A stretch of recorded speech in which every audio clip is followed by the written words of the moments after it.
네, 강남 한복판에서 학생들이 마약 음료를 마시는 충격적인 사건이 일어나는 등 마약 범죄가 우리 일상을 파고들고 있습니다. 검찰, 경찰 모두 칼을 빼들었는데요.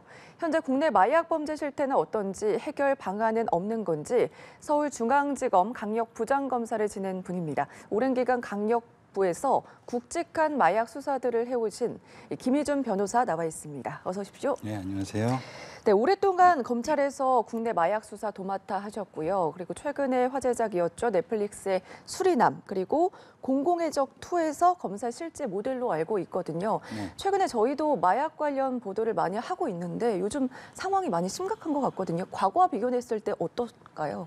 굉장히 심각해지고 있는 상황이라고 보고 있습니다. 예. 예전에는 사실 마약 범죄라고 하면은 소위 뭐 뽕쟁이라고 부르는 전형적인 마약 사범들끼리 주로 이게 이루어지고 거래가 되고 투약을 하고 그런 양상이었는데 지금 현재 이제 마약 범죄를 보면은 네. 우리 일상생활 속 깊숙이 들어와 있어요.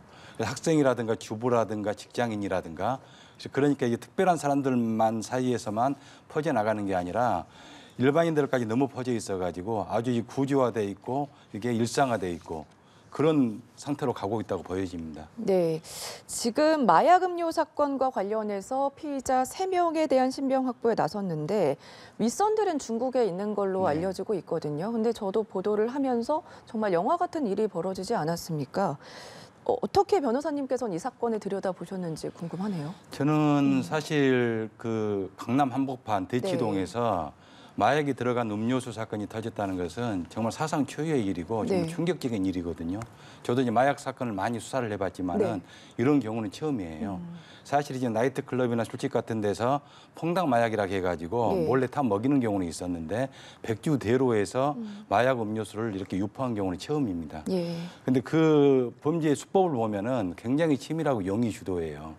그게 ADHD 이렇게 해가지고 집중력을 강화시키고 공부를 잘하는 음료수인 것처럼 선전을 냈거든요. 그 성적을 올리고 싶은 학생들이나 학부모의 심리를 겸허하게 이용을 한 거고 또 그걸 약점으로 삼아가지고 학부모로부터 돈을 갈취하려고 한 거거든요. 처음부터 굉장히 계획적이고 그동안 발생한 적이 없었던 굉장히 용의 주도한 범죄라고 보고 있습니다. 예, 지금 더 충격적인 게 이게 학생들이 대상이지 않았습니까? 윗선들은 지금 중국에 있는 걸로 알려지고 있는데 해외에 있다 보니까 체포가 좀 어려울 것 같은데 이 부분은 어떻게 좀 보십니까? 국내에 있는 것보다는 상당히 어려워진 겁니다. 일단 뭐 중국으로 주범이 도주를 냈기 때문에 중국 수사당국과 협조가 원활히 이루어져야 되거든요. 근데 그 협조가 원활히 이루어질지 여부는 사실 미지수고 그쪽의 반응이 어떻게 나올지는 모르는 거지 않습니까?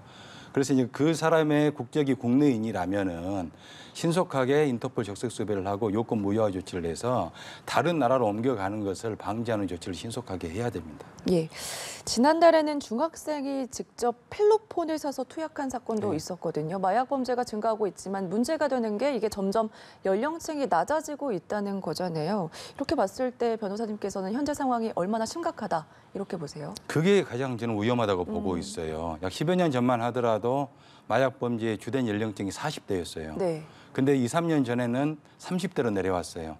근데 재작년부터는 20대로 내려왔습니다. 근데 10대 마약 사범도 굉장히 늘어나고 있는데 10대는 청소년들이잖아요.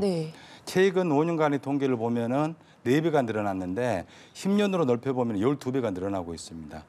그래서 마약 범죄의 연소화 경향이 굉장히 뚜렷이 나타나고 있고 이런 추세로 가게 되면은 우리나라도 마약 문제에서 도저히 벗어날 수 없는 그런 심각한 상황으로 치달을 수밖에 없습니다. 네, 10대들이 지금 활발하게 그렇게 마약 거래를 하고 있다 이렇게 말씀을 해주셨는데 이게 문제가 되는 게 지금 SNS를 통해서 유통을 한다는 점이거든요. 근데 이게 지금 마약이 심각하다 이런 얘기를 하고 있는데도 불구하고 유통하는 것을 왜 발견하지 못하는지 그 부분도 궁금해요. 10대 마약 사범이 늘어나고 있는 이유는 방금 말씀하셨다시피 마약 거래의 패러다임이 바뀌었어요. 예전에는 서로 믿을 수 있는 사람들끼리 만나가지고 거래하는 대면 거래가 주된 방식이었는데 SNS라든가 인터넷이 발달을 하면서 굳이 상대방이 누군지 알 필요도 없이 뭐 텔레그램 마약방이라든가 뭐 다크웹이나 딥웹 같은 걸 통해서 얼마든지 거래가 가능하거든요. 요즘의 추세를 보면은 텔레그램 마약방 같은 데서 주문을 하면은 그냥 1시간 이내에 마약을 구입할 수가 있어요. 그 이유가 뭐냐면은 마약 공급책들이 미리 국내로 마약을 국제특송화물 같은 걸 통해 가지고 보내놓고 배송책들을 통해서 그걸 소분을 내서 잘게 나눠 가지고 곳곳에 숨겨둡니다. 그래서 텔레그램 마약방을 통해서 주문을 하면은 숨겨둔 장소를 알려줘요. 네. 그렇기 때문에 마약 구입하는 게 마치 배달 음식 주문하듯이 구입할 수 있는 그런 상황이 됐고 SNS라든가 인터넷에 능숙한 세대는 어린 세대들이잖아요.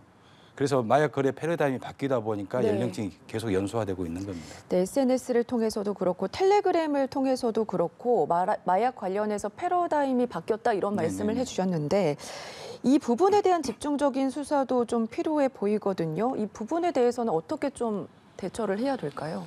예, 사실 이게 마약 거래 패러다임이 뭐 텔레그램 마약방이라든가 각종 SNS라든가 이런 걸로 바뀌다 보니까 네. 굉장히 수사에 어려움이 발생을 하고 있습니다. 예전 같은 경우는 투약사범을 잡으면 누구한테 샀는지 물어봐가지고 공급책을 잡고 밀수책을 잡고 점차 이게 타고 올라가는 수사가 가능했는데 네. 지금은 비대면 거래로 하다 보니까 사는 사람도 파는 사람이 누군지를 모르고 파는 사람도 구매자가 누군지를 모르는 상황이거든요. 그럼 텔레그램 마약방 같은 것을 직접 수사를 할 수 있어야 되는데 협조가 안 되고 있습니다. 우리나라에서 운영하는 게 아니잖아요. 전혀 협조가 안 되고 있어서 결국은 텔레그램 마약방이나 SNS에서 이루어지는 마약 범죄를 수사할 수 있는 새로운 수사 기법을 도입을 해야 되는데 네. 그거 지금 이장 수사 기법밖에 저는 없다고 생각을 해요. 이 이장 수사라는 것은 네. 일종의 미국으로 말하는 언더커버 제도 같은 건데 우리나라에서는 유일하게 지금 이장 수사 기법이 인정이 되고 있는 것은 아동 청소년을 대상으로 한 디지털 성범죄 거기에 한해서는 인정을 해주고 있습니다. 그게 지난번에 수년 전에 N번방 사건이 네. 터지면서부터 그게 사회적으로 엄청나게 문제가 되니까 그것에 한해서는 인정을 해주고 있는데 그 수사 기법을 이제는 마약 수사에도 도입할 시점이 됐다고 저는 보고 있습니다. 예. 하루가 또 멀다 하고 연예인들의 마약 관련 범죄 내용도 계속 나오고 있지 네네네. 않습니까? 이게 보도가 되다 보니까 청소년이나 뭐 10대 학생들도 연관이 되지 않나 그런 걱정도 좀 되거든요. 아무래도 이제 유명인이나 연예인들이 마약을 투약하는 것을 보면은 그 어린 청소년들 눈에는 사실 우상처럼 보이잖아요. 네. 자기의 우상들이 마약을 꺼리낌 없이 하는 걸 보면은 마약에 대한 경각심이나 경계심이 무너지거든요. 그래서 요즘 어린 청소년들을 보면은 마약이 얼마나 위험한 물질인지를 알지 못하고 마치 기호식품처럼 생각하는 경향이 있어요. 근데 마약이라는 것은 한번 중독이 네. 되면은 그게 뇌 질환으로 발전을 하기 때문에 도저히 끊을 수가 없거든요. 한번 중독이 되면은 치료 시야라는 굉장히 어려워집니다. 근데 그 위험성을 잘 몰라요. 그런 면에서 보면은 연예인이나 유명인들이 마약을 투약하는 모습을 보여주는 것은 굉장히 안 좋은 영향을 주고 있다고 저는 생각을 하고 있습니다. 네, 그래서 마약은 호기심도 갖지 말아야 된다 이런 네네네. 얘기가 나오고 있는데 지금 유한 씨 같은 경우는 프로포폴 과다 혐의를 받았는데 졸피뎀까지 투약한 정황이 나왔거든요. 네. 그렇다면 총 5종의 마약을 투약했다는 건데 유한 씨 사건은 좀 어떻게 보셨습니까? 그게 뭐 특별한 게 아니라요. 네. 보통 이제 마약에 손을 대게 되면은 한 가지 마약만 손을 대는 게 아니고 통상적으로는 대마로부터 시작해가지고 네. 좀 더 강한 마약으로 가게 됩니다. 그러다 보면은 여러 가지 마약에 손을 대게 되는 거예요. 유아인 씨 같은 경우도 그런 일상적인 경우로 보여지고요. 아주 뭐 특이한 케이스는 아닙니다. 전형적인 게 마약 사범들의 특징입니다. 네, 마약 범죄 소식 계속 들려오고 있고요. 요즘에는 뭐 주택가뿐만 아니라 아파트에서도 마약을 재배했다 이런 보도도 나오고 있는데 네. 이 부분은 어떻게 좀 보세요? 그것도 이제 어제 네. 오늘의 일이 아니고 특히 대마 같은 경우는 재배가 쉽거든요. 이 필로폰이라든가 기타 마약들은 대부분 해외에서 유입이 되어 오는데 대마는 국내에서 많이 재배를 해요. 그래서 그전에도 보면 이게 빌라의 베란다라든가 아파트라든가 아니면 시골의 비닐하우스라든가 이런 데서 재배를 해가지고 그걸 액상 대마라든가 제품으로 만들어서 유통시키는 경우는 많이 적발이 됐었습니다. 예. 이번에 적발된 경우도 처음 적발된 건 아니에요. 이제 속속 나오고 있는 상황인데 더 큰 문제가 마약뿐만 아니라 이게 더해져서 2차 범죄로 강력 범죄가 될 수 있다라는 우려거든요. 이 부분에 대해서도 경각심을 좀 가져야 될 것 같아요. 그게 문제인데요. 네. 이제 마약에 대해서 마약 단속에 대해서 반대하는 사람들의 이야기를 들어보면은 내 몸을 내가 알아서 하는데 국가에서 관여를 하냐 그런 이야기들을 하는데 네. 마약은 자기 자신만의 문제가 아닙니다. 마약을 투약한 상태에서 살인을 저지르기도 하고 상해를 저지르기도 하고 마약 구입할 돈을 마련하기 위해서 절도나 강도를 하기도 하고 온갖 2차 범죄로 연결이 되거든요. 그렇기 때문에 혼자만의 문제는 아니고 사회적인 문제고 국가적인 문제인 거거든요.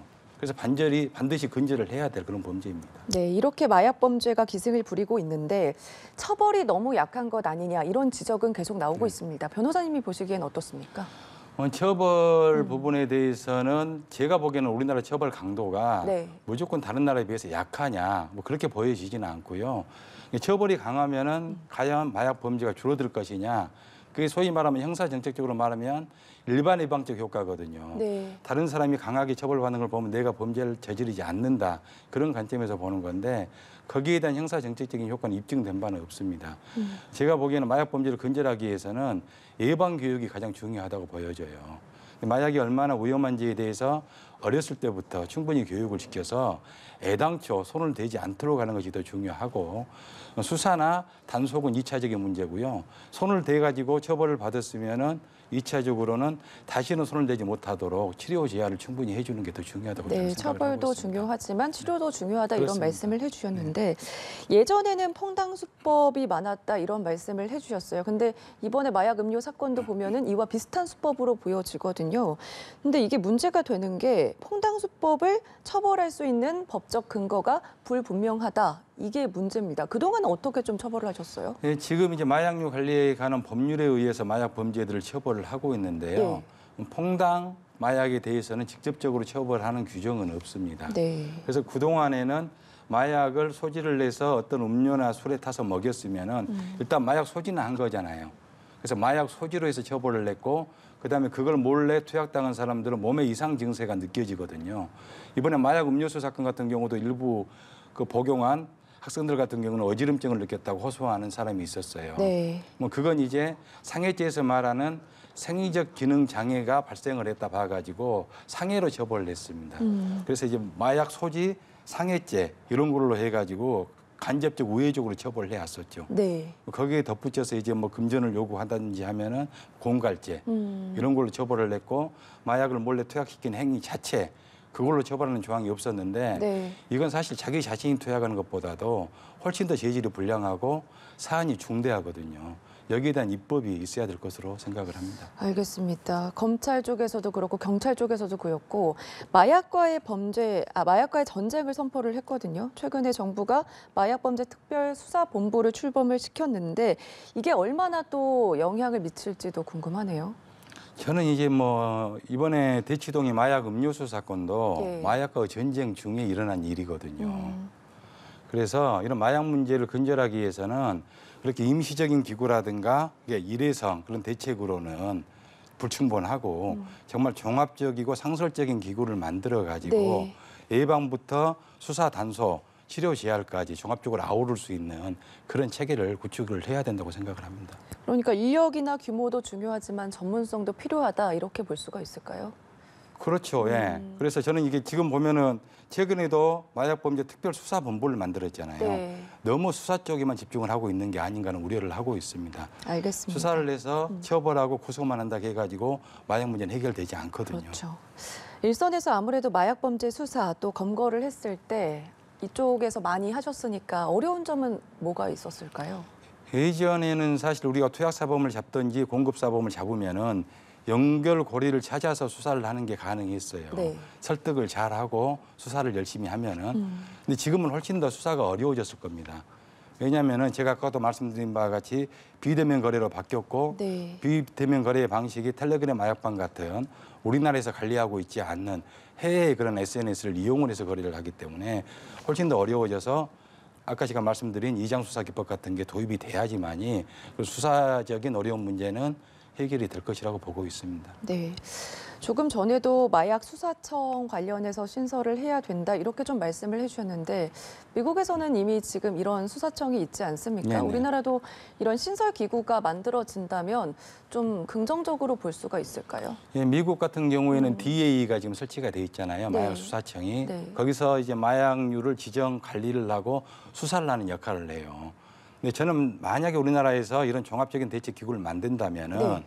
마약 수사에만 중점을 둘 게 아니라 마약청이라는 개념을 만들어서 처음에 제가 말씀드린 대로 예방 교육부터 수사 단속, 치료 재활까지도 종합적으로 아우를 수 있는 정말 그런 종합적인 기구를 만들어야 된다고 생각을 합니다. 예, 처벌도 중요하지만 앞서서 치료도 중요하다 이런 네네. 말씀을 좀 해주셨잖아요. 마약 범죄는 아무래도 재범률이 높기 때문에 처음부터 손을 대면 안 되지만 그만큼 됐을 때 치료도 굉장히 중요한데 지금 국내에서 치료 관련된 그런 현황은 어떻습니까?